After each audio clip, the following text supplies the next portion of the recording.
भूमिका होती. आता ते आमचं लगेच सरकार गेलं, पण देवेंद्र फडणवीसांचं सरकार आलं, त्यांनी ते काही टिकवलं नाही. म्हणून तो लढा चालू आहे. मला एक समाधान आहे की या लढ्याला महाराष्ट्र राज्याची निर्मिती झाल्यानंतर पहिल्यांदा जर कोणी वाचा फोडली असेल तर ते आमच्या आघाडी सरकारने फोडली. पवारसाहेब होते, बरेच मंडळी होते, आत्ता जे मंत्री तिकडे जाऊन बसले ते पण होते.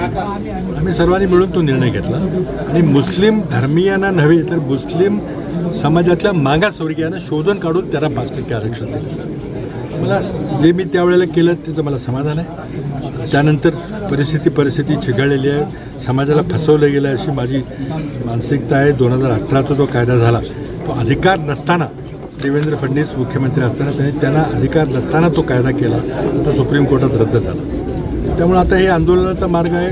जरांगे पाटलांनी प्रचंड मोठं आंदोलन, ऐतिहासिक आंदोलन उभं केलं आहे आणि ते सेल्फलेस आंदोलन आहे. स्वतःच्या हिताकरता स्वार्थाकरता कुठं काही पद मिळावं, काही बोर्ड मिळावं, कमिटी मिळावी, आमदार खासदार म्हणून नव्हे.